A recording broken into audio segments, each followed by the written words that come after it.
Esta noche viajamos a un lugar del planeta de 4 millones de kilómetros cuadrados entre las islas de las Bermudas en Puerto Rico y la costa de Florida. Un lugar de una media de 5.000 metros de profundidad. Un viaje a uno de los lugares más misteriosos y con mayor número de leyendas del planeta, donde hablan del mítico Kraken, apariciones de esos monstruos submarinos. Hablan de ovnis. Hablan de portales de acceso a una dimensión paralela, de antiguos piratas, de remolinos que engullen las embarcaciones. Un lugar donde aseguran algunos, posiblemente esas leyendas, que han desaparecido más de 1.000 personas, decenas de barcos, de aviones. Y hay quien asegura que es donde habitaba la antigua Atlántida, en la zona de Cuba donde se han encontrado diferentes pedruscos, edificaciones, casi como pirámides subacuáticas. ¿Qué les parece si viajamos a lo que se conoce como el Triángulo del Diablo, el limbo de los perdidos? Las Bermudas. Comienza Abismo.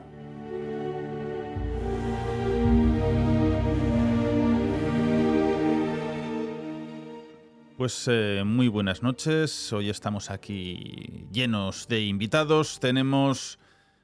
Realmente hemos reunido a todo el rectorado de la Universidad de Miskatonic. Tenemos desde la Facultad de Derecho, profesor Jaime Arenas, ¿qué tal estás? Buenas noches, Nacho y compañeros, ¿qué tal todos? Muy bien. Facultad de Periodismo, Silvia Ladrero. Hola, buenas noches, ¿qué tal? Muy bien, y nos vamos hacia la Facultad de Todología. Mr. Krell, ¿qué tal estás? Conexión con Kik. Buenas noches, Nacho, Silvia, Jaime, ¿qué tal estáis? Aquí está listos para hablar del Triángulo de las Bermudas hoy. Pues como es un clásico, nuestro profesor Jaime Arenas que nos haga una introducción magistral como él sabe. Bueno, no sé si magistral, pero desde luego hoy sí que es verdad que vamos a intentar trasladar a todos los oyentes y a todos los amigos que nos siguen a un lugar que desde hace muchísimo tiempo se ha convertido en uno de los más misteriosos y que seguramente esconden algunas de las incógnitas sin desvelar más grandes del mundo tanto naval como aéreo. Nos vamos al Triángulo de las Bermudas, a esa zona comprendida entre Puerto Rico, las Bermudas y Miami, que se encuentra en el Océano Atlántico, en el que durante siglos han desaparecido barcos, han desaparecido aviones, algunos de ellos además en circunstancias realmente insólitas, y veremos cómo a pesar de que a día de hoy es una zona que pasan miles de vuelos diariamente y no hay al parecer una circunstancia que tenga que ver nada con la pérdida de estos aviones. O sea, las más transitadas del mundo. Claro, porque piensa que está entre lo que sería Europa y Florida, Miami, con lo cual hay cientos de aviones todos los días. Sin embargo, hay muchísimos casos, y comentaremos unos cuantos, que no tienen explicación. Y muchas veces hay que pensar que detrás de estos casos, en contra de lo que pueda pasar con otros asuntos del misterio, están las compañías de seguros. Cuando un avión se cae, un barco se hunde, las compañías de seguros tienen a los mejores investigadores del mundo para ver cuáles han sido las causas y determinar las responsabilidades, ¿no?, que puede haber incluso en un procedimiento judicial. Por lo tanto, vamos a estar ante casos que, habiendo sido investigados de forma totalmente seria y de gente y de profesionales que están fuera del mundo del misterio, no se han encontrado absolutamente ninguna explicación. En 1964, el escritor Vincent Gaddis es el primero que se refiere a esta zona, comprendida, como hemos dicho, entre estos tres enclaves, como el Triángulo de las Bermudas, en un artículo que escribe para la revista Pulp.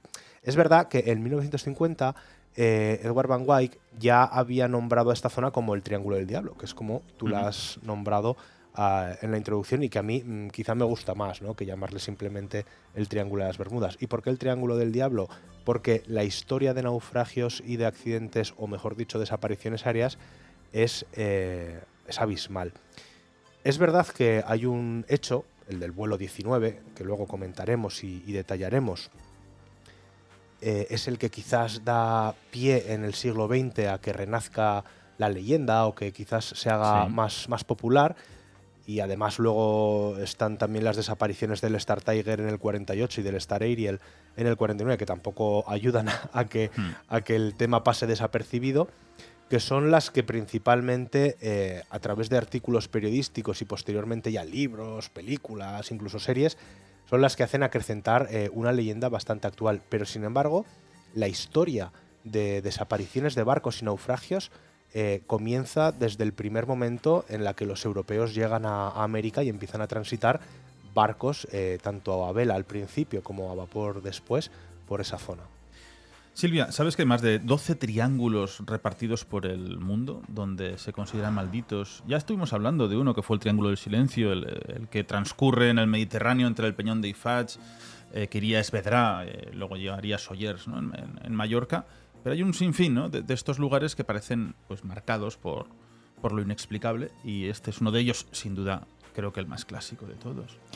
Bueno, es que al final el triángulo es como la figura perfecta, ¿no? Es lo que la figura geométrica que todo lo soporta, que sí hablamos del triángulo isósceles sobre todo, ¿no? Y bueno, el equilátero también es muy perfecto a nivel geométrico, pero el triángulo isósceles soporta muchísimo más, por ejemplo, a nivel arquitectónico, la fuerza de muros o de estructuras.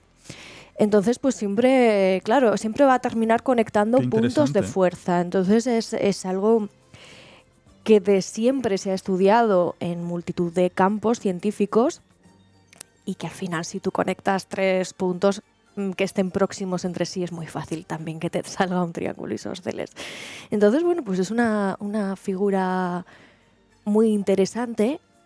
En concreto, esta del Triángulo de las Bermudas o el Triángulo del Diablo, personalmente yo creo que está muy exagerada. Uh-huh. Pero bueno, ya vamos a ir conociendo los datos a lo largo de este programa. Bueno, o no lo sé. No. Cada uno su punto de vista. Es una cosa curiosa, ¿verdad? El tema del triángulo, como a lo largo de la historia se ha utilizado por multitud de religiones y de creencias, ¿no? Uh-huh. Sin ir más lejos, la cristiana con la Santa Trinidad, uh-huh, porque es efectivamente ese polígono de 3 lados y 3 ángulos que ya viene de la época fenicia, el nombre, ¿no? De la reina, de la diosa Tris, que lo cierto es que con el triángulo eres capaz de construir cualquier otro polígono. Uh-huh. Entonces, digamos que la magia del triángulo, incluso para los que son más conspiranoicos, ¿no? El triángulo con ese ojo dentro, ¿no? El ojo que todo lo ve. La verdad es que la figura del triángulo siempre ha sido como, digamos, muy dada a aparecer, ¿no?, en creencias, en religiones, y sobre todo asociada cuando hay varios puntos que lo forman a lugares pues con cierta magia o con cierto misterio. En este caso, pues bueno, pues como veréis, en un lugar donde han ocurrido realmente muchísimas desgracias, tragedias y desapariciones o no, porque no sabemos a dónde han ido esa gente. Dani, ¿nos sumergimos al abismo de las leyendas? Sí, bueno, el Triángulo de las Bermudas, yo lamento ser quizás un poco la nota discordante, pero es de los misterios a día de hoy que más me cuesta de digerir. Sí, es decir, yo creo que lo del Triángulo de las Bermudas, o el Mar de Judú, como lo suelen llamar también, y su mitificación está más cerca de acabar de solucionarse a medida que avanza la ciencia, ¿no? Y nos intenta dar muchísimas explicaciones a esas tragedias o a esas desapariciones que hemos estado nombrando, y que creo que está muy adornado por todo el tema del misticismo, a la hora incluso de algo tan manido como el tema de las brújulas, que todo el mundo dice que se vuelven como locas en ese punto, ¿no? Incluso eso la ciencia dice que puede ser inventado. O sea que hoy yo creo que vamos a intentar aclarar un poco a la gente en la actualidad lo que viene siendo realmente el Triángulo de las Bermudas y la diferencia con hace unos cuantos años cuando no teníamos tantas explicaciones para ello. Bueno, el tema de la brújula sí que es cierto que los electromagnetismos pueden alterarla y pueden modificar lo que son ese punto magnético que se dirige hacia el norte. Y bueno, en el Mediterráneo ocurre, ¿no?, que hay esos puntos muertos que lo saben también los navíos, lo saben también los aviones, porque al final, bueno, la brújula se sigue utilizando. Aunque tengamos el GPS, pero si el GPS cae o lo que sea, la brújula es un clásico, sobre todo en el mundo militar también. Sí, de hecho, Nacho, quizás uno de los casos, pues bueno, que más repercusión tuvo y que a día de hoy todavía se sigue estudiando es el famoso caso del vuelo 19. El vuelo 19 fue un incidente que ocurrió en el 5 de diciembre del 45, ¿no? O sea, estábamos prácticamente ya había terminado la Segunda Guerra Mundial, pero estábamos ya prácticamente en la Guerra Fría. Pues total, que 5 aviones TBM Avenger, que eran pilotados por estudiantes, por alumnos pilotos de la USAF, de la Fuerza Aérea Norteamericana, que iban liderados por el teniente Charles Taylor, despegan de la base naval de Fort Lauderdale en Florida y van a hacer un vuelo rutinario, pues bueno, que incluía un simulacro, eran unas prácticas, ¿no? Unas maniobras que incluían un bombardeo, una zona concreta, pues las típicas maniobras que se hacen en cualquier ejército del mundo. Total, que en este vuelo de entrenamiento empiezan a volar y están en esa zona que, además, si lo piensas, realmente es una zona que está pegada a la costa, o sea que es relativamente sencillo volver a tierra. Y entonces, de repente, empiezan a encontrarse con tormentas, o por lo menos eso es lo que se cree de los partes meteorológicos de aquella época. Cuando intentan intercomunicarse entre los aviones, las comunicaciones empiezan a fallar. Y además el teniente Charles Taylor se da cuenta de que no le funcionan bien los instrumentos de navegación, con lo cual intenta, dice, bueno, pues a ver cómo me puedo orientar, ¿no? Mira para abajo, no tiene ninguna referencia terrestre, el cielo está totalmente encapotado y no logran ver el sol para poder orientarse y, bueno, pues hasta ahí sabemos. Es decir, los cinco aviones desaparecen.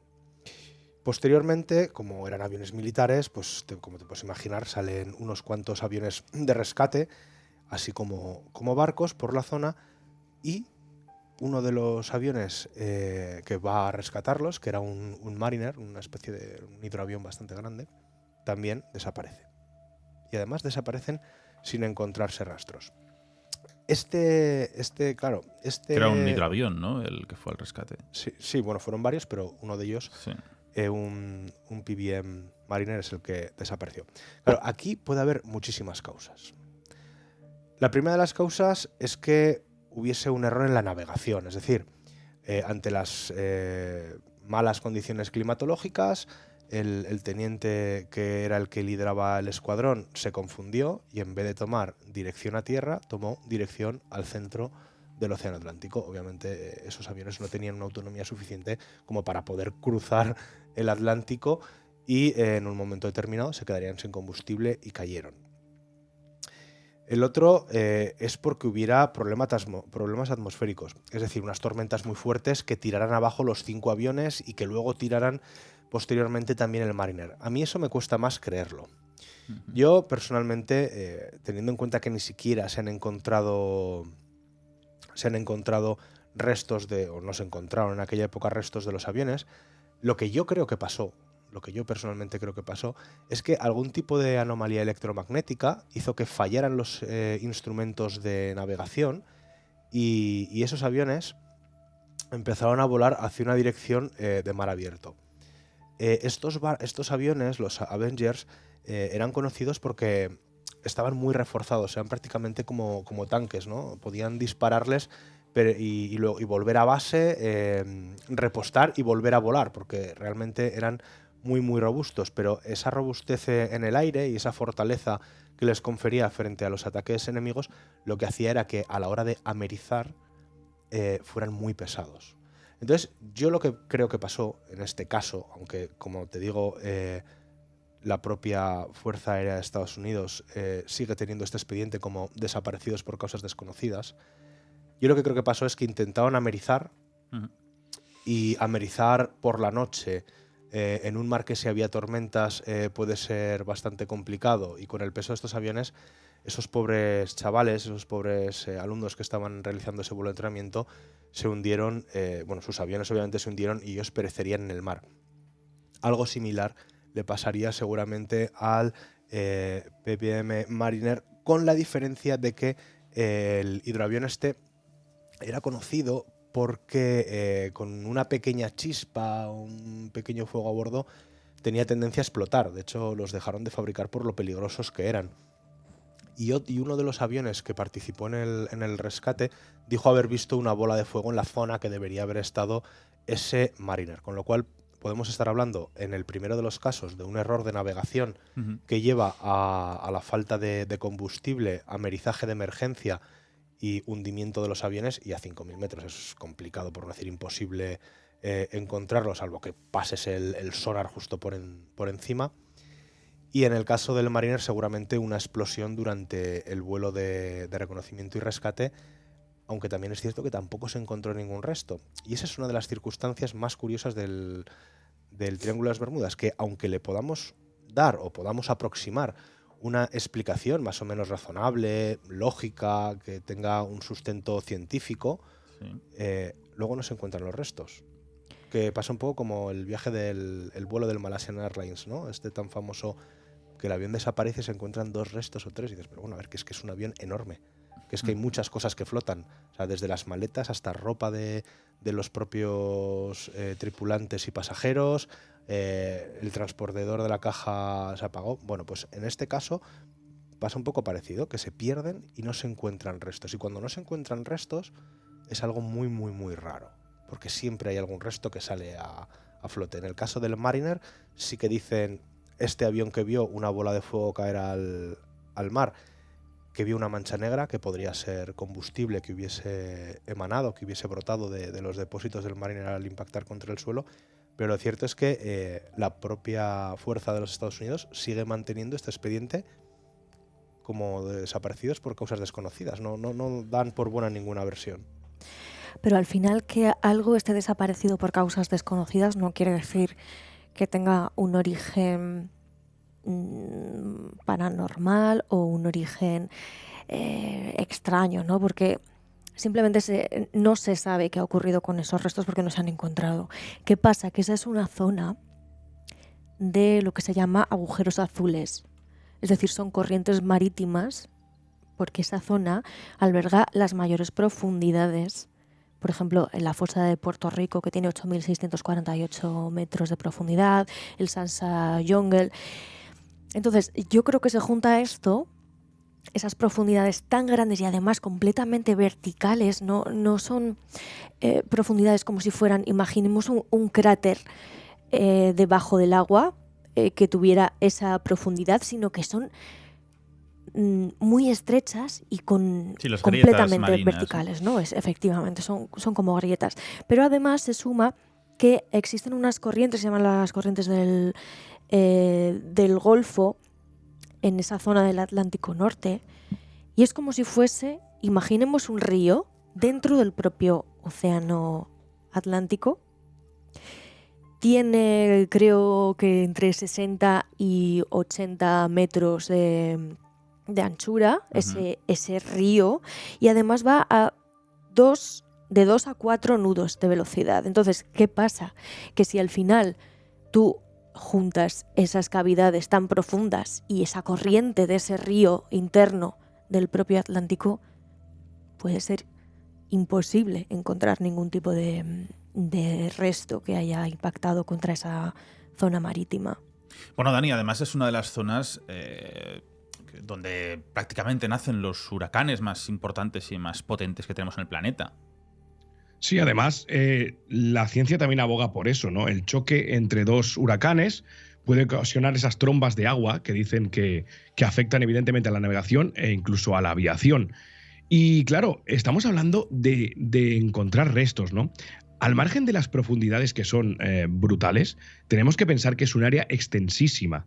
Es decir, la búsqueda se hace prácticamente imposible, aunque tengas referencias. Encontrar algún resto, por pequeño o grande que sea, es muy difícil. También tenemos que apuntar que la ciencia está investigando las burbujas de metano. Las burbujas de metano dicen que pueden afectar, incluso están en ello, a la densidad del agua. Es decir, algo que debería flotar podría por un momento hundirse, incluso barcos y buques enteros, ¿no? Es decir, es como bien he dicho al principio, ¿no? Yo creo que a medida que avanzamos en el tiempo, evidentemente, no sé si le vamos a encontrar explicación a todas las desapariciones, pero sí unas conjeturas más plausibles, ¿no? En este caso, hablando a nivel científico sobre todo. Pero bueno, tenemos algunos casos interesantes. ¿Ese metano qué hace? ¿Disminuir la flotabilidad? Sí, la densidad del agua. Ajá. Ligeramente varía la densidad del agua en lo que respecta a la flotación, sobre todo. Incluso le pueden dar explicación al hundimiento de algunos buques. Claro, pero ¿qué explicación se le daría a los buques o barcos enormes que encuentran sin nadie dentro? Esos barcos fantasma, los que van a la deriva completamente, ya sean embarcaciones de recreo, que son las más pequeñitas, o ya sean los de grandes dimensiones, con más de 150 marinos dentro, que desaparecen, que está todo intacto y ahí no queda nadie. Es como que han sido engullidos o abducidos por lo que sea y solamente queda el aparato que ellos utilizaban de transporte. ¿Y esto no ocurre en otras partes del mundo? Esto ocurre en otras partes del mundo. Yo, pienso en eso ha ocurrido, desapariciones. Claro, cuando son embarcaciones pequeñas, ahí sí que se habla de esas olas que pueden volcar completamente la embarcación. Sobre todo son zonas donde de pronto, pues por las condiciones atmosféricas, puedes tener si las olas pueden ser de una media de 3 metros, pues una ola de 9 metros, sin esperarlo, de pronto. Entonces, al volcar puede desaparecer la persona. Pero cuando tienes esos buques con tantas personas, que creo que ha ocurrido en una ocasión, no lo sé. Bueno, pienso que ahí no sé la ciencia qué explicaciones da. No, es que no tengo ni idea, Jaime. A ver, hay muchas teorías sobre lo que ocurre en el Triángulo de las Bermudas. Tenemos desde los agujeros negros hasta los ovnis, pasando porque algunos dicen que debajo estaba, como has dicho tú, la famosa Atlántida y tiene unos cristales de energía que proyectan haces que desactivan Aunque queremos creer que están en Doñana, Doñana, ¿eh? Eso, sí, la Atlántida está en Doñana. Pero esta historia de la Atlántida, si queréis, luego la comentamos porque a mí me parece como la más interesante, ¿no? La explicación más interesante de todo esto. Pues sí, hombre, si no interesante, la más romántica seguro. Sí. Luego están también los temas con el gas, que es un poco lo que ha explicado Dani. Y luego están las tormentas, ¿no? Es una zona de tormentas que además se generan con una rapidez bastante grande y por lo tanto te puede coger desprevenido. Hay que tener en cuenta que, pues sobre todo con las desapariciones de la primera mitad e incluso hasta los últimos años del siglo XX, no existía el GPS ni existía la monitorización de tormentas por parte de las autoridades que van avisando a los aviones y a los barcos de dónde se sitúan estas. Entonces, era muy fácil que los aviones, por ejemplo, del vuelo 19 que hemos comentado antes, se encontraran de repente en mitad de dos tormentas que terminan siendo una tormenta tropical y posteriormente un huracán y, digamos, tuvieran un accidente porque con esos vientos muchas veces laterales los aviones de aquella época no eran capaces de superarlos ni tampoco tenían la posibilidad de ascender lo suficiente para poder evitarlas. Entonces es verdad que hay muchas desapariciones que posiblemente tengan su origen en las condiciones tanto marítimas como atmosféricas que en un momento dado cambian. Además, el que haya estado en el mar pues pasa un poco como en la montaña, ¿no? Que en media hora te ha podido cambiar totalmente las condiciones meteorológicas y que te pille una tormenta haciendo cima en un monte cuando media hora antes tenías el sol más precioso que habías visto nunca. Entonces, esta es una de las razones que yo considero que son más plausibles. Pero, en el Jaime, tema de los gases, espera un segundo, Nacho. El tema de los gases es una zona volcánica. Es decir, lo que es la isla de las Bermudas, las Islas de las Bermudas, se sitúa en lo que se denomina una meseta atlántica y esto se debe a que en su día emergieron las tierras a causa de la actividad volcánica y posteriormente, además con cráteres, los geólogos dicen que incluso 1000 metros por encima de la superficie marítima, y se fueron erosionando hasta que queda las islas que vemos a día de hoy. Pero si se hace un mapeo, bueno, si se hace, no, que se ha hecho, si se consulta un mapeo del océano, veremos que ahí tenemos acantilados, por llamarlo de alguna forma, sí, de hasta 5000 metros, o sea que son 3 veces o 4 la profundidad del Gran Cañón del Colorado. ¿Esto qué quiere decir? Que toda esa actividad sísmica, que fue la que creó las islas, obviamente está latente debajo. Y por eso hablaba Dani de que la densidad del agua puede cambiar cuando hay una emanación muy, muy potente de gas. ¿Por qué? Imagínate que tú vas navegando por la superficie y de repente sube desde las profundidades una burbuja de gas, pero claro, imagínate una burbuja de gas que podría ser como un edificio de grande. sí. a lo que llega a la superficie, un barco se encuentra con que está encima de un gas, o sea, de aire, por lo cual desaparece de golpe. Obviamente no es que suba una burbuja tan grande, pero son miles de millones de burbujas. La presión también hace que vaya aumentando. Porque Claro. de una burbujita que será como el tamaño de un dedo gordo, que está a 6.000, 7.000 metros, cuando llega arriba es una seta inmensa que es casi como una bomba atómica. Claro, pues imagínate, si a eso le sumamos que algunos estudiosos del tema, yo he leído varios artículos que comentan que ese gas metano no se disuelve lo suficientemente rápido y que incluso en su ascenso a la atmósfera puede hacer que un avión pase de por medio con sus motores, al prender puede hacer explotar el avión. Entonces esa sería una... A mí me parece que es una... Tanto las atmosféricas como el tema del gas puede ser una razón a estudiar. Pero tanto Allianz como Lloyds, que son dos de las mayores compañías aseguradoras del mundo, no cobran de más a los aviones ni barcos que cruzan el Triángulo de las Bermudas. Y yo creo que esto es... Que no cobran... No cobran de más. Lo consideran un lugar totalmente normal para Como otro cualquiera. la navegación tanto marítima como aérea, y no tienen una prima de riesgo, que es como se denomina... Para según qué zonas, ¿no? Sí, o circunstancias. Sí, como ¿no? son el Ártico y Exacto. Tierra de Fuego, creo que también tenían Sí. un suplemento. Entonces, claro, dices, vamos a ver, si las compañías de seguros, que son las que miran esto con lupa, como hablábamos antes, porque al final ellos a lo que van es al beneficio económico y a la asunción menor de riesgos, no cobran nada, y como decíamos, pasan cientos, miles de vuelos todos los años por allí, pues es que igual realmente el Triángulo de las Bermudas podía ser misterioso hasta que las nuevas tecnologías han conseguido que no lo sea, porque podemos explicar esas tormentas repentinas, esa baja densidad del agua por una aportación masiva de gases que vienen del subsuelo. ¿Y los aviones que están un tiempo, 5 minutos, 10 minutos, sin avanzar? ¿Que vuelven al mismo punto? A ver, yo me había traído... Porque esto, ojo, que esto lo tenemos en España. Yo me había traído En una Esdra, historia... ¿no?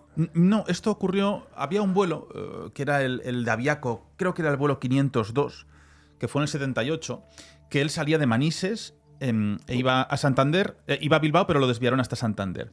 Y hubo un agujero, era en enero, y algo ocurrió que estuvo 15 minutos el vuelo avanzando, pero exactamente el avión no avanzó. Y fueron 15 minutos de trayecto con los pasajeros y todos, y el avión en el mismo punto. Bueno, te recuerdo que eso me pasó a mí en agosto de 2023, en el que yo estuve 40 minutos de vuelo y de repente me dijeron que tenía que volver a tierra al mismo aeropuerto de donde yo había Claro, salido. pero tú tuviste un problema espacio-tiempo. No sabemos lo que pasó. Quiero decir, que son problemas Tú te al final encuentras igual, que no- los no sé. aviones, no, pero los aviones muchas veces, si de repente no pueden sumarse a la aerovía en la que tienen que llegar o tienen algún problema técnico o lo que sea, van en círculos todo el rato, no avanzan. No, este así fue muy investigado y sigue siendo muy investigado porque era la línea recta desde Bilbao hasta Santander y en 15 minutos no avanzó el avión. Cuando tenía que haber llegado en 15 minutos se llega de Bilbao a Santander, te sobra en avión. Ujú. Y no había prácticamente salido de esa vertical. Yo tengo una historia, Nacho, para romper un poco una lanza, ¿no?, a favor del misterio del Triángulo de las Bermudas, porque es un caso que no tiene explicación, que se ha estudiado mucho, que sigue dando que hablar y que además cuenta con datos fehacientes que no tienen no pueden dar lugar a ningún tipo de duda, ¿no? Estamos hablando del vuelo de la Beechcraft Bonanza que pilotaba Bruce Gernon el 4 de diciembre de 1970. Bien, Bruce Gernon, que es el piloto protagonista, por así decirlo, de esta historia, despega desde las Islas Bermudas, iba sobre la zona de Bikini y pretendía aterrizar en Miami. Era un piloto, pues bueno, que con esta avioneta había volado más de 600 horas de vuelo, de Bermudas a Miami aproximadamente, a la velocidad que podía alcanzar ese avión. Tenía una hora y media, si no recuerdo mal, de trayecto, y este hombre iba acompañado de un amigo suyo y de su padre. Pues bien, cuando iba sobre la zona de Bikini, como hemos dicho, se encuentra con una nubosidad que además no había sido anunciada por los servicios meteorológicos, y que además estaba, digamos, en mitad de lo que era su ruta aérea. Total, que él lo que ve, y es muy curioso porque este hombre lo explica y además es una persona bastante seria que no tiene por qué inventarse esto porque nunca le ha vuelto a pasar. Lo que explica es que ve una especie de nube de forma lenticular, como si fuera una lentilla, que empieza a agrandarse, pero no por el hecho de que él se vaya acercando, sino porque empieza a cubrir prácticamente todo el horizonte. Él, ve que no le va a dar tiempo a pasarla por encima ni por abajo, y por lo cual, decide atravesarla. Él lo que cuenta es que cuando está atravesando esta nube, lo que empieza a ver en la nube son, digamos, luces, pero no luces como si fueran rayos, sino como si fueran más bien flashes. Y ve además que en la nube por dentro se empieza a formar como una especie de tubo por el que va la avioneta, y él ve, digamos, la salida de la nube al final. Él mantiene el rumbo, no puede hacer otra cosa, y poco a poco ese agujero se va cerrando. Se va cerrando hasta el punto de que a él justo le da tiempo a salir antes de que el mismo se cierre. Total, que, habla con el controlador de la torre aérea de Miami y le dice, pues por el tiempo de vuelo que llevo, porque esto ocurrió prácticamente a la media hora de salir, estoy a 150 kilómetros de Miami. Y total que el controlador aéreo le dice, oye, mira, no te veo en el radar. Me dices que estás a 150 kilómetros, pero yo no te veo. Y entonces el controlador aéreo le dice, oye, tengo un avión desconocido volando encima de Miami. A esto, Bruce Gernon mira para abajo en un momento que las nubes se disipan, porque había cierta nubosidad, y efectivamente ve los Cayos de Florida, ve Miami. Total, ¿Cuánto tenía, sino de recorrido? Era imposible. Claro, esa es la historia. Que total, que él lo ve y dice, sí, efectivamente estoy volando encima de Miami porque lo estoy viendo, soy el avión que te aparece en el radar. Y entonces dice, claro, ¿qué prueba esta información? Porque tenemos la hora de partida y la hora de salida de un aeropuerto y de otro. Que en 3 minutos lo que hizo fue volar 200 kilómetros de distancia. Este avión alcanza 320 kilómetros por hora y entonces, claro, los cálculos te dicen, no, es que este avión ha tenido que volar para recorrer esa distancia a la máxima, en ese tiempo, a 3.000 kilómetros por hora. Obviamente a 3.000 kilómetros por hora esa avioneta habría desaparecido en el aire porque la estructura no está preparada para aguantar semejante tensión, ¿no? Y resistencia del aire. Con lo cual, que están en Miami, aterrizan en Palm Beach y, claro, calculan el tiempo y dicen, oye, pues hemos volado 75 minutos y lo hemos hecho, o sea, un vuelo que debería haber durado 75 minutos, lo hemos hecho en menos de 47. Y hemos recorrido 470 kilómetros. Las corrientes de chorro, estas que llaman. Claro, entonces, se baja del avión y ve que lo que es la parte de lo que es el fuselaje del avión tiene una capa de neblina que es como grisácea que está pegada a la estructura como si fuera una burbuja. Y entonces él, ya cuando le preguntan, pues es cuando describe ese túnel dentro de la nubosidad, pues como si volara, pues como que hacía un poco de espiral, ¿no? No vamos a decir un tornado lateral, pero bueno, él más o menos lo describe así, ¿no? Además dice que obviamente que las brújulas le fallaron, que el sistema eléctrico del avión también le falló. Y claro, cuando la gente del aeropuerto le dice, bueno, pues vamos a ver cómo está el avión y vamos a repostarlo, se dan cuenta de que no ha gastado gasolina. O sea, no ha gastado la gasolina que tendría que haber gastado en ese recorrido. Y ese asunto, ese caso en concreto, se sigue investigando porque se tiene la hora fehaciente de la hora de salida de Bermudas y la hora fehaciente de la llegada a Palm Beach. ¿Qué año era?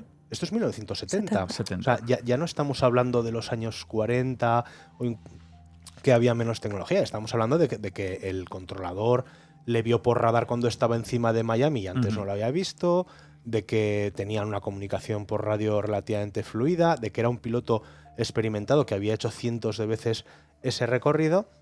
Y claro, dices, vamos a ver, si en 47 minutos ha hecho un recorrido que tendría que haber durado 75, vamos a suponer que efectivamente, como dices tú, ha habido una corriente de chorro que ha empujado el avión. Que es lo que hace que los vuelos de regreso del Atlántico, de América a Europa, sean bastante más rápidos. El jet stream, que se llama, la corriente de chorro. Eso es. Pero dices, vale, pero es que para que matemáticamente eso sea posible, durante 3 minutos la avioneta ha tenido que volar a 3.000 kilómetros por hora. O sea, que ha tenido que romper el sonido.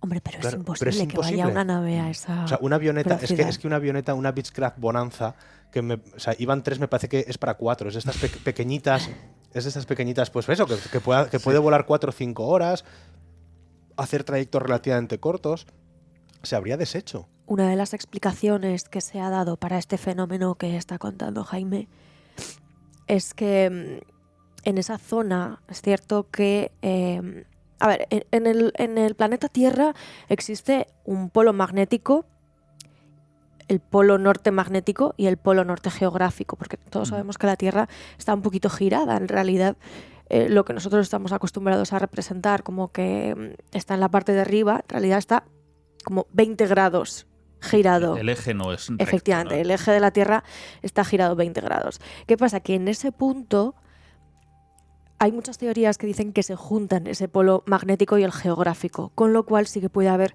un error en los sistemas de navegación o en los radares que al unir ese fallo de cálculo se coman un trozo de ese mapa, digamos, ¿no? Para entenderlo así. O sea, Esa es una de tendría las una explicaciones explicación que se dio. científica, física, ¿no? Entiendo que sí. No Sí. no la tiene. Bueno, le llaman la declinación magnética. ¿Ves? No, pero me refiero que o sea, este vuelo El caso. Este en vuelo general. no la tiene porque un vuelo de 75 minutos lo hizo en 47 y es imposible, materialmente imposible, que ese avión volase durante 3 minutos o 4 a 3.000 kilómetros por hora.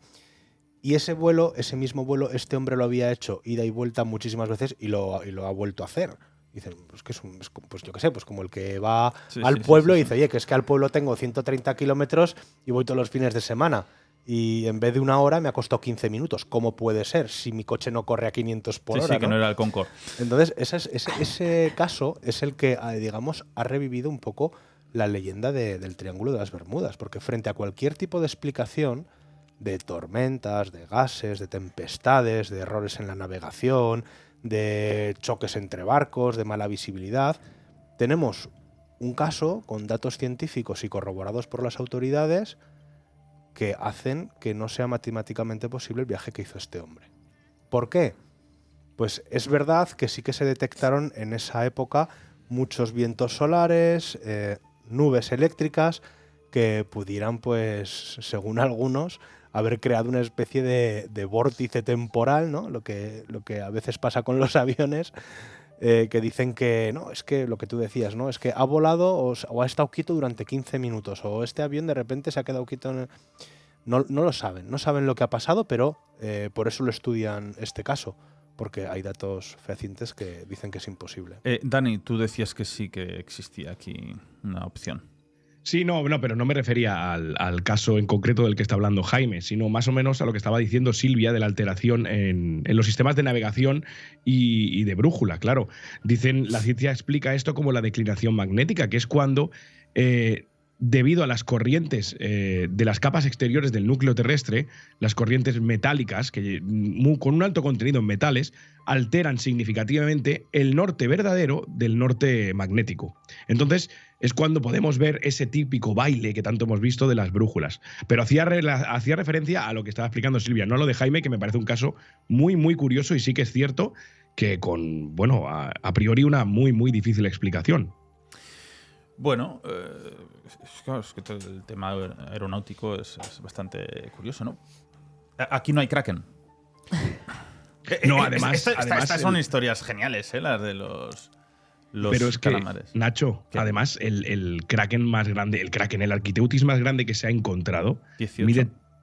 pesa 1 tonelada y mide 13 metros, tentáculos incluidos, ¿no? O sea, que es que Bueno, eso contra un buque poco puede hacer. Ya, pero bueno, contra los barcos antiguos sí, ¿no? Que se llegaron creo que hasta los 15 metros. Hay un museo muy interesante en Luarca, en Asturias, donde los coleccionan y se pueden visitar y ver los calamares gigantes, ¿no? Que llegan hasta los 13 metros, los máximos de 15, 18. Porque ahí es donde tienen, enfrente a Asturias están las fosas de Avilés, que son súper conocidas. Les llaman los pelusines a estos pequeños calamares gigantescos. Y bueno, ha habido encuentros muy curiosos. Es decir, ¿el calamar gigante existe? Sí, existe. ¿Sabemos lo que hay en los océanos? No tenemos ni idea de lo que hay en los océanos, ¿no? Yo creo que en el caso del Triángulo de las Bermudas, el tema de Geográfico más. kraken Geológico, perdón. o monstruos marinos hay que descartarlo. Hay que descartarlo porque estamos hablando de barcos ya de la era moderna. O sea, no estamos hablando de barcos a vela, pues como podían ser antiguos que se chocaban con... Claro, que pero una ballena podía hacerles algo. O sea, estamos hablando de barcos ya de hierro, estamos hablando de submarinos y estamos hablando de aviones. ¿Y este metano que tú has hablado antes puede afectar a los aviones? Claro, el metano, si tú cruzas una bolsa de gas de metano, es algo realmente improbable, pero podría pasar. Puede hacer que se incendie el avión y los motores por el calor. Entonces, claro, eso conllevaría en estos aviones, sobre todo de épocas pasadas, una explosión inmediata y una desaparición del avión ipso facto. De hecho, hubo 2 aviones, el Star Tiger y el Star Lion. Perdón, el Star Tiger y el Star Ariel. El Star Lion era el hermano de ellos. Que desaparecieron en el Triángulo de las Bermudas, además muy poco tiempo después del vuelo 19, en el 48 uno de ellos, el Star Tiger, y en el 49 el otro. Y bueno, estamos hablando de unos aviones Avro Tudor que los operaba la British South American Airways, que fue una compañía que después de la Segunda Guerra Mundial, algunos pilotos veteranos crearon para empezar a, digamos, sobre todo a explotar las rutas que iban hacia Sudamérica. Pero claro, bueno, pues nos encontramos con que de esos 3 aviones con los que estaban al principio operando, pues 2 de ellos desaparecieron, ¿vale? Tenemos el Star Tiger, que era el primero y que además llevaba ya bastantes horas de vuelo, pero que todavía era un avión relativamente nuevo y moderno. Pues iba volando por el Triángulo de las Bermudas. De hecho, a las 3:15 del 31 de enero, el capitán Macmillan solicita la posición a Bermuda, ¿vale? Esto es bastante habitual, que cuando un avión va volando, el piloto a la torre de control del aeropuerto al que va o de algún aeropuerto cercano le pide su posición en el radar para comprobar que efectivamente está donde cree estar, y en este caso, como iba de Azores a las Bermudas, pues se la solicita a Bermuda. Total que el controlador aéreo le dice exactamente dónde está, todo era correcto, y Macmillan dice, venga, pues más o menos voy a llegar allí a las 5. Ya no hubo más contacto con el Star Tiger. O sea, a la hora estimada, pues el avión no aterrizó y, bueno, pues el Ministerio de Aviación empezó a realizar una búsqueda y una investigación, pero los 29 ocupantes del Star Tiger desaparecieron en el mar sin que se supiera la causa alguna. Y el Star Ariel, que era un hermano por así decirlo, era un avión del mismo modelo y de la misma compañía, desapareció el 17 de enero de 1949. Y total que, bueno, pues lo único que se sabe de este vuelo es que despegan y el piloto, que era McPhee, pues llama a la torre de control y dice: he despegado de la pista de Kinley a las 8:41. Mi etapa es hasta Kingston y el tiempo de vuelo es a las 2:10. Vuelo con buena visibilidad a 18.000 pies. A las 9:32 horas me encontraba a 150 millas al sur de Kinley. Mi meta, 30 grados norte, es a las 9:37. Acepta control. Y al final dice, me encontraba a 30 grados norte a las 9:37. Cambio frecuencia a MRX. y nunca más se supo de ese avión. Podría ser un problema en el vuelo, ¿no? El otro día, que fue a principio de enero, un Boeing perdió la compuerta en mitad ¿eso lo sabéis? Sí. En mitad del vuelo, creo que era un 737 el Boeing, que dan más problemas que ni sé. Claro, en mitad del vuelo, tú imagínate, era en Alaska Airlines, creo. Fue el 9 de enero. Y se le cayó la puerta en mitad del vuelo. Sí, no sé si fue la puerta pero se creó un agujero. La puerta de emergencia creo que era la de la izquierda. Un agujero en el fuselaje y gracias a Dios los pasajeros iban con el cinturón, con lo cual hubo una despresurización del avión, pero el piloto lo pudo bajar para que no hubiera falta de oxígeno e hipoxia y aterrizó con relativa normalidad, aunque supongo que el que estuviese sentado justo donde el agujero, el susto que se llevaría. Me anima mucho por mi amor a los aviones. No era una puerta de emergencia que estuviese señalizada como tal, sino que era una puerta que en algunos de los modelos sí que existe, pero en este estaba tapada con fuselaje normal. O sea, había una ventanilla ahí. No es que hubiera una puerta de emergencia. Pensaba que era la puerta que se abrió. No, había una... existía esa puerta, ¿vale? Pero tú como pasajero no ves esa puerta. Había un sitio. Anda, que se te va eso. Porque en algunos modelos sí que está preparado para que exista esa puerta, pero en este en concreto estaba tapada para que hubiera ahí una fila más. Es que esto de los aviones... Que esto se hace en muchas aeronaves, no es algo que se haya hecho solamente en este caso. Pero, ¿qué ocurrió? Claro, pues que los materiales no estaban bien sellados. Entonces ahí había una persona, es lo que dice Jaime. Imagínate el que estuviera ahí. Pero imagino se pondría salvaviadas, ¿no? No, que salvavidas. Te pones la mascarilla, ¿no? Para la despresurización. Hay salvavidas, pero no hay un paracaídas en los aviones. Es bastante lógico. Porque por si haces un vuelo Zaragoza-Sevilla no vas a caer en un charco. No, pero es que la gente no sabe saltar en paracaídas. Bueno, no, y tú, oye, Nacho, y yo tampoco. Nacho, y tú y yo tampoco. O sea, lo más fácil cuando una persona salta en paracaídas, aunque sea de apertura automática, lo más fácil es que si no sabes caer, te rompas las piernas, la columna y te mates. Bueno, es lo que les pasa a muchos de los que saltan, incluidos militares experimentados. Porque esto no es como un parapente que yo sí que he ido de pasajero en un parapente, que el aterrizaje es muy suavecito porque vas, digamos que lo que aterrizas corriendo o andando.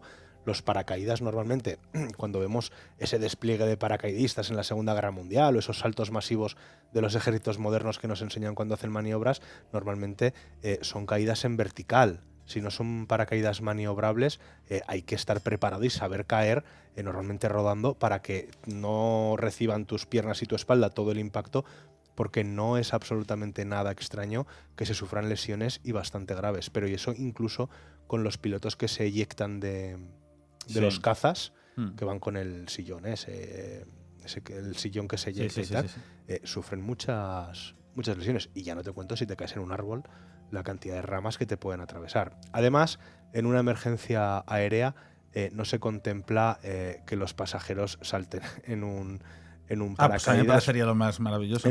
Sí. Tú serías el típico que se quedaría en la puerta, le daría miedo y fastidiaría al resto del pasaje, con lo cual morirían todos.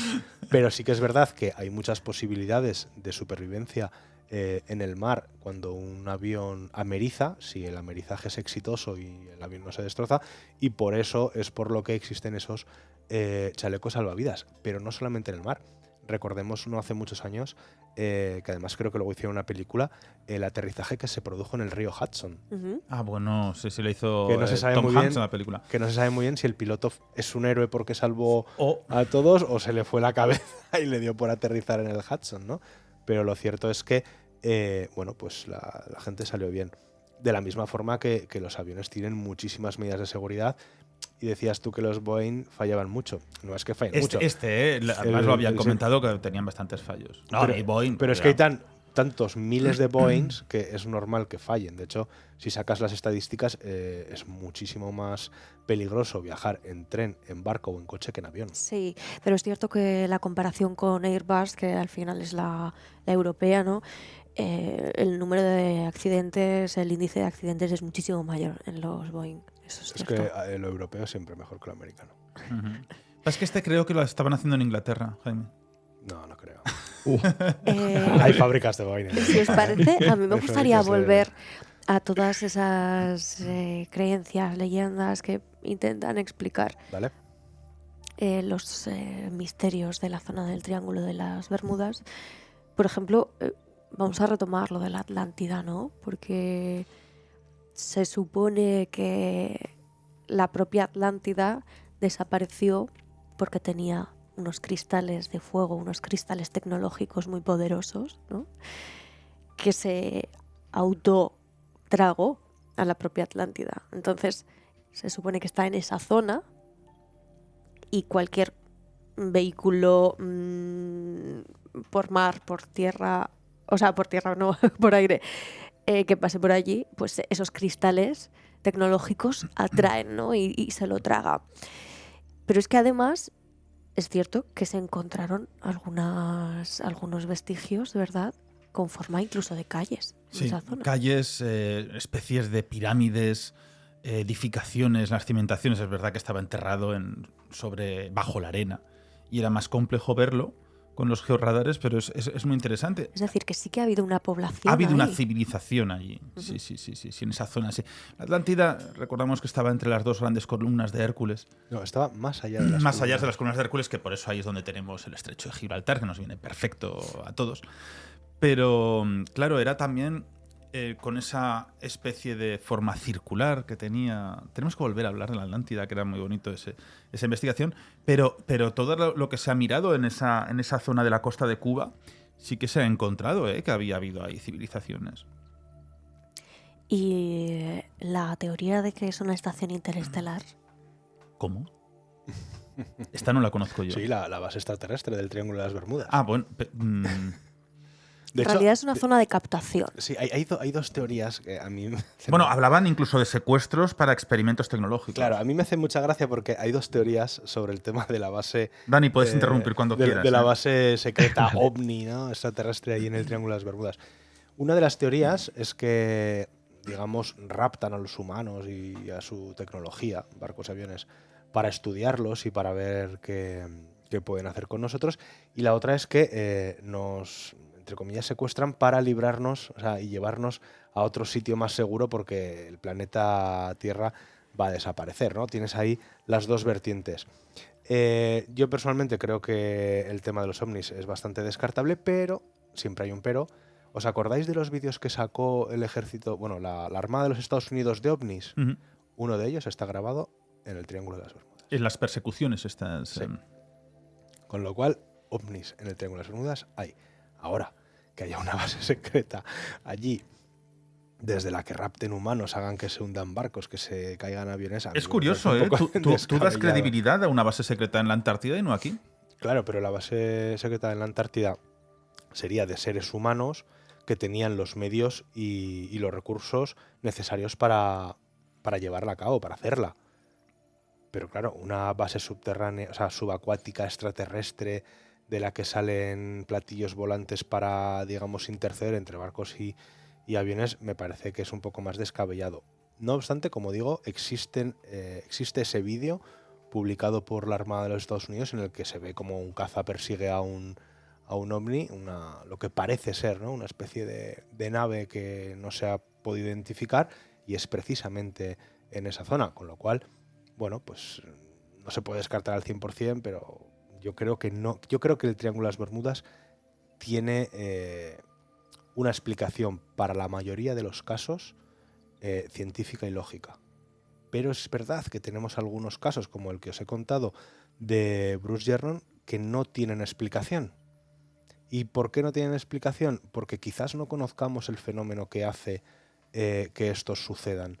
O sea, quizás no conozcamos una formación de nubes con una corriente en chorro brutal que haga que esa avioneta haya podido ir de un sitio a otro a una velocidad abismal. No lo sabemos. Yo personalmente creo que no se puede, porque la avioneta no habría resistido las condiciones de rozamiento del aire, de resistencia del aire, pero quién sabe, ¿no?, si hay un fenómeno natural que puede en determinadas circunstancias hacer eso posible. Por eso nos quedará siempre la duda, y por eso el Triángulo de las Bermudas sigue siendo una leyenda, porque realmente, aunque muchos de los sucesos se puedan explicar, hay otros tantos que no. Y cuando esos sucesos que no se pueden explicar han sido estudiados por personal experto, tanto de los organismos atmosféricos, los organismos aéreos y tal, pues claro, dicen, bueno, pues si los que son más expertos en estos temas no son capaces de dar una explicación, ¿qué explicación voy a dar yo? Dani, tú que estás más cercano a zonas costeras, cuéntanos un poco. Bueno, lo que decía Jaime es muy interesante, ¿no? No porque la ciencia a día de hoy no pueda explicarlo, no quiere decir que no tenga una respuesta. Pero si trazamos un timeline de todos los acontecimientos sucedidos en el Triángulo de las Bermudas, sí que es cierto que el primero del que tenemos constancia documentada es en 1840, si no me equivoco, el HMS Rosalie, un carguero francés, un barco francés, que desapareció sin dejar rastro y apareció tiempo después a la deriva sin tripulación. Todo esto abarca un tiempo desde 1840, hablo documentados, casos documentados, hasta el último, el más reciente, es el 2017, cuando una avioneta, una aeronave, un aeroplano pequeño, de pequeñas dimensiones, con 4 tripulantes, desapareció sobre la zona del Triángulo de las Bermudas sin dejar rastro alguno. Y dentro de toda esta sucesión de casos hay uno que me llama especialmente la atención por el tema misterioso, ¿no? Y es el del Rubicón, el carguero cubano, que en 1944, un 22 de octubre, desapareció también sin dejar rastro y a los pocos meses apareció frente a las costas norteamericanas, y la Guardia Costera informó que, claro, aquí no tenemos datos de tripulación exacta, ¿no? No hay ningún. Yo he buscado para documentar datos de tripulación y no me consta en ningún sitio. Pero sí que es cierto que apareció el carguero cubano sin signos de, dijéramos, deterioro. Todas las pertenencias de la tripulación estaban allí, pero no había nadie, solo un perrito quedó en el Rubicón. ¿No había un perro, nada? Testigo mudo de todo el acontecimiento. Claro, es un barco cubano, eso la culpa la hacía. No, de todas maneras, me gustaría apuntar una cosa que he encontrado muy chula documentándome para el podcast. Si podemos, sería interesante dejarla en la descripción del mismo vídeo en YouTube, por ejemplo. Es una página web que se llama timetoast.com, que refleja el timeline perfecto, interactivo, además, con todos los sucesos documentados desde 1840 hasta el 2017 y abarca, de momento tiene hasta el 2055, pero el último, como digo, es en 2017, en el que están todos muy bien explicados, con una breve descripción, y están todos los que tenemos documentados muy ordenados por línea de tiempo. Ya digo, sería muy interesante a lo mejor que nuestra audiencia quisiera echarle un ojo. Oye, Dani, ¿y la posible explicación ante encontrarse barcos sin tripulación? Pues, sobre todo de esas envergaduras, no recreativo. Eso es un misterio, claro. Eso sí que verdaderamente es un misterio, porque ¿qué ha pasado? A ver, sí que es cierto que datos de tripulación, el caso más sonado y que sí que está documentado quizás sea el del USS Cyclops, ¿no? Que desaparecieron ese buque abanderado en ese momento de la Armada Naval norteamericana, que desaparecieron 309 tripulantes, del que tampoco se tienen constancia de dónde están. Pero, claro, sin signos de violencia, sin signos de altercado, sin signos de deterioro evidentes que puedan, pues dijéramos, de una manera razonable, explicar el porqué la desaparición de la tripulación. El buque aparece. Pero puede ser un secuestro. Después.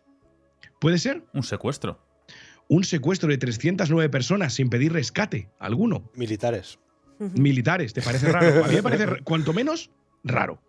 O sea, que ahí descartan la piratería. Sí, claro, yo no soy experto, evidentemente, no soy un lobo de mar, pero evidentemente yo creo que sí, que la razón, a ver, si tiramos un poco de la navaja de Occam, ¿no? Ante unas teorías plausibles, aparentemente iguales, la solución más sencilla suele ser la correcta. Yo creo que aquí no tenemos solución, pero sí que es cierto que yo no me tiraría o no apostaría por la corriente de piratería o secuestro. Claro, es que si fuese un grupo, no sé, así por pensar, ¿no? Decir, bueno, un grupo de conocidos que se van de viaje, tal y cual. Bueno, pues ahí puedes pensar en un suicidio colectivo. Claro. Pero al ser una cosa laboral. Estos casos, por ejemplo, en Somalia sí que ocurren. Hombre, la continuamente. Quiero decir, con grupos muy grandes de personas o de tripulaciones muy grandes que desaparecen. Secuestros en los que no se pide en ningún momento un rescate, como decías, Dani. Simplemente, pues. Son estrategias a veces militares de esa zona o para extorsionar a gobiernos, cosas así. O sea, no solamente pueden buscar dinero. para pedir ese rescate, quiero decir. Entonces yo creo que sí que puede haber una explicación de ese estilo. Además, en una zona mítica de piratas, ¿no? Como es el Caribe, el Mar Caribe. Claro, pero el Mar Caribe, piratería antigua, ¿no? La actual. La actual yo creo que sobre todo predomina en las zonas de Asia, zonas de Sí, no, África. ahora piratería en el Caribe no hay. Bueno, pero Ahora estamos tienes hablando a de la Armada de casos Estados del Unidos siglo que- XIX también. Sí, no, pero me refiero no al pirata de la calavera y las tibias, sino al actual, ¿no? Que es la Sí. Armada, que realmente son bandas que están bien posicionadas. Son que tienen... grupos terroristas en el mar. Exacto. Ujú. Sí, tal cual. Sí. Hay un caso curioso que es el del Cotopaxi, que era un carguero un barco carguero que llevaba carbón. Y este barco sale el 29 de noviembre de 1925 de Charleston hacia La Habana. Total, que bueno, pues era un recorrido bastante normalito, bastante habitual, no demasiado largo. Iba con 32 personas de tripulación a bordo y de repente el 1 de diciembre emite por radio una llamada de socorro diciendo que el barco se estaba inclinando, que estaba haciendo agua, bueno, pues quizás porque había tenido alguna brecha en el casco, por lo que fuera, durante una tormenta tropical. Bien, este barco desapareció. Ujú. Pero lo curioso de este barco es que apareció en 1980, o sea, 55 años después, que está concretamente, por si alguien lo quiere buscar, a 35 millas náuticas de San Agustín, Florida.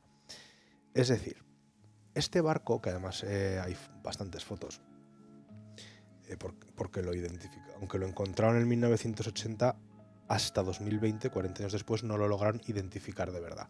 Este barco pasó 55 años desaparecido. Por supuesto, no hay ni un resto humano en el barco, ni siquiera huesos que pudiera haber.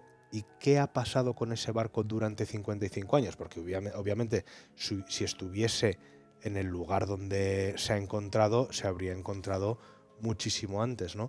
Y sin embargo, durante 55 años ha pasado desapercibido. ¿Qué ha pasado? ¿De repente ha reflotado y ha encallado? No se sabe. Es uno de esos misterios del Triángulo de las Bermudas. ¿Habéis sobrevolado vosotros el Triángulo de las Bermudas? No. Yo no Tú he sí. ido hacia ese lado. Sí. Dani, ¿tú? No, yo no. ¿Y Bueno, qué aquí- experiencia? pues aquí estoy. Estás He sobrevivido. de aquellas formas. Es cierto que además coincidió con, no sé si recordáis, el huracán Irma, que destrozó toda esa zona de Miami, Puerto Rico, Cuba. No me acuerdo. En el 2017 fue esto.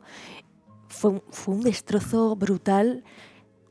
Y de hecho cuando fui yo, que fue pues, al mes de que ocurriese más o menos, había una carestía tan grande de todo tipo de alimentos, porque se habían destrozado todas las cosechas, habían muerto animales, no había granjas. Murieron casi 200 personas en toda esa zona. Es cierto que, bueno, pues hay una cantidad muy grande siempre de huracanes y de tifones, por lo que estábamos comentando, ¿no? Por esos cambios de temperatura del agua, ese río oceánico. Bueno, pues es una zona complicada de aguas, porque además no solo por la actividad volcánica, también es que se juntan ahí placas tectónicas. Bueno, ¿ocurren cosas? Sí. ¿Explicaciones meteorológicas? Todas. Yo creo que se ha exagerado el índice de accidentes en esa zona, que se ha construido muchísima leyenda y que al final, si tú coges, por ejemplo, la A2, Barcelona-Madrid, y dices, bueno, es que esta es una zona de muchísimos accidentes. Bueno, claro, es que el nivel de coches que pueden circular por esa autovía, pues claro, es muchísimo mayor que la que puede ir por otro tipo de carretera secundaria, ¿no? Obviamente, pues lo mismo ocurre aquí. Es una zona complicada meteorológicamente y que además tiene muchísima circulación como aerovía, pues tienes todas las papeletas para que ocurran este tipo de accidentes o de misterios, pero insisto en que tampoco son tantos, ¿no? Para todo el tráfico que hay. Hay una teoría que es bastante curiosa. ¿Se me escucha bien? Perfectamente. Un poco metálico. Vale. Pues hay una teoría que ha ganado cierto peso en los últimos tiempos, que es el de las olas rebeldes o olas gigantes, ¿no? Esto, ¿a qué se refieren con las olas rebeldes? Bueno, pues quienes lo han estudiado, sobre todo un estudio que se hizo en la Universidad de Southampton, dicen que cuando algunas corrientes chocan, se generan unas olas realmente grandes, de hasta 30 metros, que no siguen el patrón del resto de olas, ¿no? Todos sabemos, cuando miras al mar, que las olas prácticamente, bueno, no, las olas siempre van en la misma dirección, ¿no? Paralelas unas a otras, una detrás de otra. Bien. Pues cuando se generan estas olas rebeldes, que llaman, y que pueden llegar a 30 metros de altura, es posible que estas olas se traguen barcos. Entonces, claro, dicen que precisamente el Triángulo de las Bermudas, por la característica que hay de temperatura del agua y del aire y de la conversión de diferentes corrientes, que por eso es por lo que se forman precisamente ahí los huracanes y las tormentas tropicales, es una zona muy dada a que se creen este tipo de olas, y que es posible que muchos de los barcos que hayan desaparecido realmente hayan sido tragados por una ola de 30 metros. Esta es una de las teorías que más se apoya ahora, sí, porque... Bueno. De pronto te encuentras eso, sí, el barco se va a pique. Bueno, esto realmente era un programa que nos apetecía hacer, ¿no? Porque siempre ha sido muy mítico el Triángulo de las Bermudas, no sé por qué nos ha dado por hacerlo ahora. Pero bueno, una historia curiosa. Jaime, me estoy dando cuenta de que todas las universidades están llenas de estudios menos la nuestra. ¿La de Miskatonic? Sí, deberíamos de empezar a hacer estudios. Dani y yo empezamos un estudio por las calles de Zaragoza que lo dejamos allí, pero... Relacionado con los perros. Relacionado con los perros. Pues sí, y la declinación magnética también. Y la declinación magnética. Habría que estudiar, o sea, que estudiar el poder presentar una propuesta, ¿no? al rector de la Universidad de Miskatonic para que nos subvencione un estudio. Bueno, lo de las subvenciones ya eso es otro cantar, ¿eh? Una partida presupuestaria pequeñita para poder comprar. Sí, ahí hay una bandeja de euros pues que utilizamos. Luego cogeré un puñado. Muy a menudo. ¿Queréis que os cuente una cosa muy bonita? Por favor, sobre aquí con esto? Twin Peaks. Mira, os voy a leer un poema. Me dice: en el mar de secretos, un triángulo perdido. Bermudas enigma, misterios tejidos. Barcos y aviones, en su danza incierta, desaparecen entre la bruma desierta. Aguas profundas ocultan su verdad. En el triángulo el misterio es su edad. Sirenas susurran, olas conspiran. El destino se enreda, la realidad gira. Navegantes intrépidos desafían su suerte. En el triángulo danza la sombra de la muerte. Entre las olas un secreto susurra. En el silencio la incertidumbre murmura. Enigma marino, fascinación sin fin. Bermudas, acertijo que despierta el rincón, que oculta el abismo. ¿Qué enigma desvela? El triángulo guardián sus secretos sella.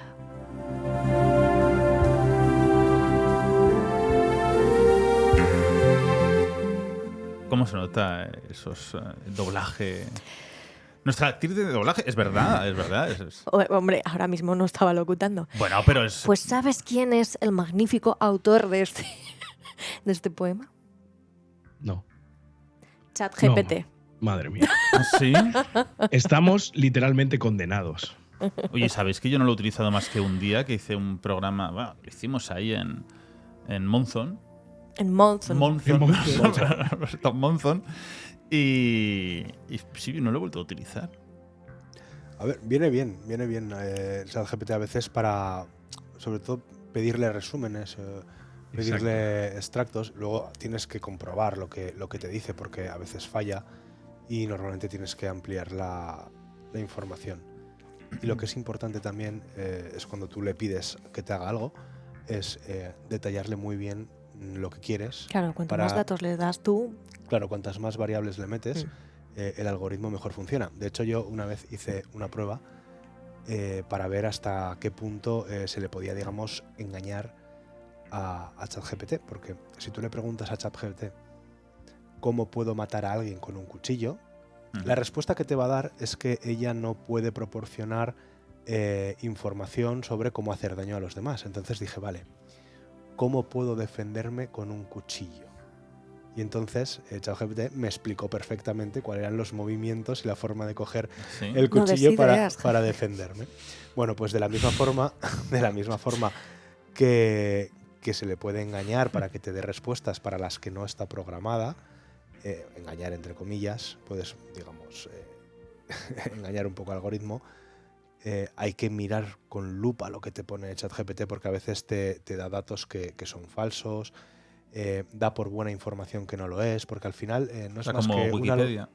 Es como un algoritmo que lo que hace es buscar en cientos de miles de artículos, de libros, Entonces, claro, si por ejemplo, imagínate que se crea un creepypaste que hablabais el otro día en el programa y hay cientos o miles de artículos que hablan sobre ese creepypaste que es falso, pero dándolo por bueno, ChatGPT, el algoritmo, va a entender que es algo que es cierto y que es real y lo va a dar por bueno hasta que aprenda, porque poco a poco va aprendiendo, que no, que lo que en realidad parece cierto en realidad es falso. ¿No? El mundo de las fake news, tremendo. Dani, ¿qué eras Mr. Krell? ¿Qué tal? ¿Bien?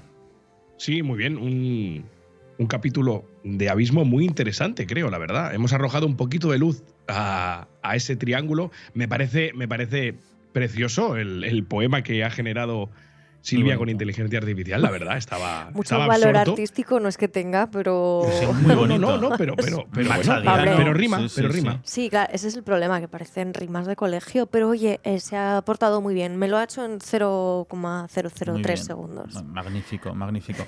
Sí. Oye, Dani, ¿qué tal Kik?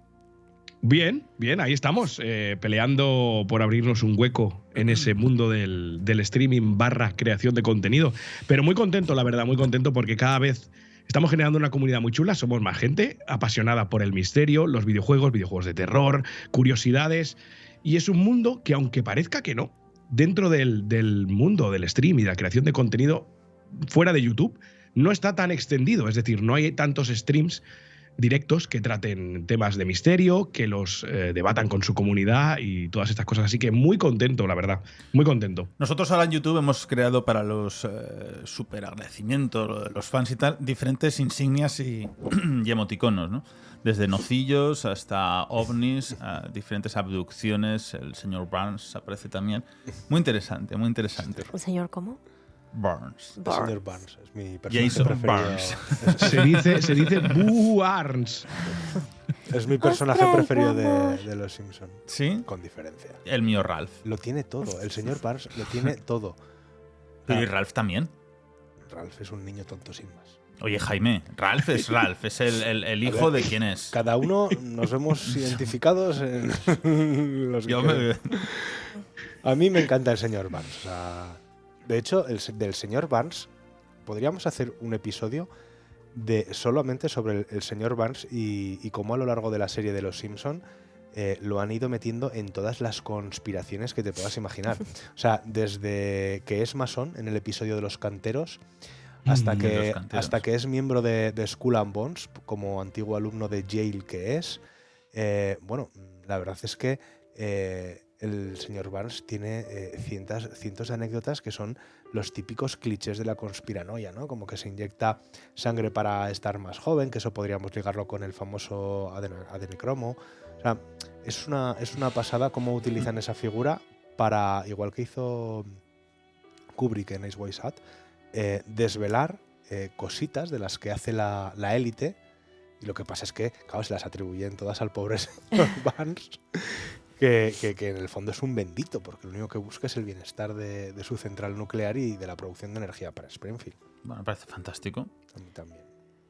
La energía nuclear. Es de las más limpias que hay. Las más limpias y de las más seguras. A veces pasa lo de Chernobyl. Bueno, pero son momentos puntuales. Mira, noticia. El otro día leí A ver, alguna fuga, alguna cosa. No. El otro día leí que habían inventado unas baterías, esto que lo busquen nuestros amigos que nos están escuchando, porque me acuerdo un poco de forma muy general, ¿no? Que habían inventado unas baterías, rollo móvil, con unas pequeñas partículas radioactivas.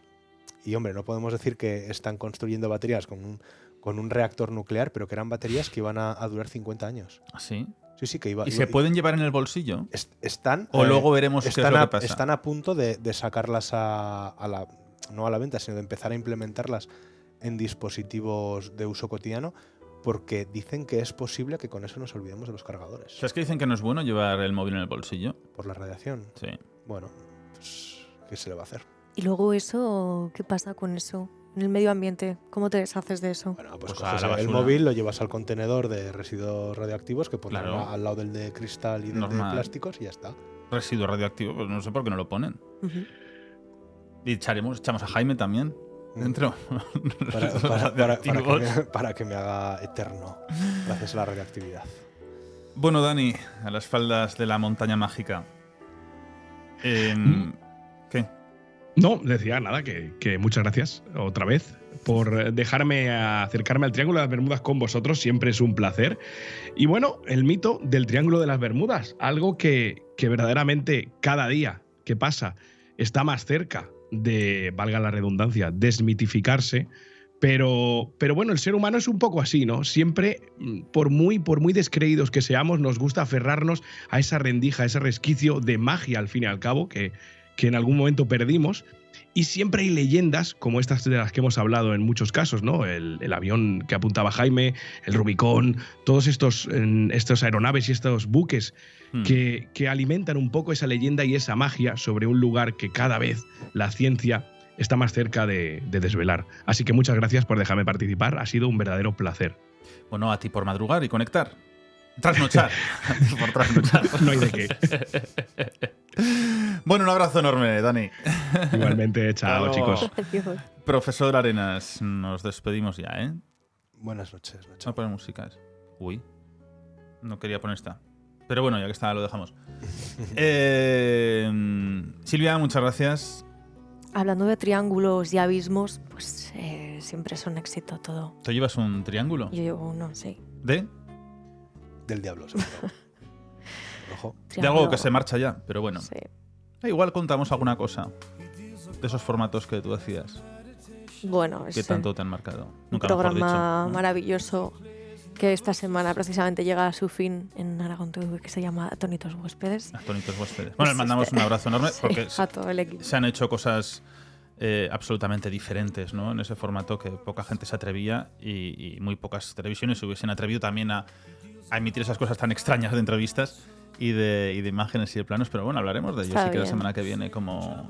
Bueno, como pero final. lo que quería decir es que al final nuestro logo también, Abismo, es un triángulo. A ver si nos lo ponemos. Abismos marianos. Oye, marinos. Marianos. Abismos no sé. marianos. Seguro que ya hay por ahí Abismos alguien que marinos. son- Jaimianos, son masones, son no sé qué. Sí. Illuminatis, tal. Bueno, es muy especial el triángulo. El marianismo. Hablamos la próxima semana de qué no sabemos. De Galler Nebo en Zaragoza. Os lo contaremos. Un abrazo y hasta pronto. That's not the shape of my heart. He may play the jack of diamonds.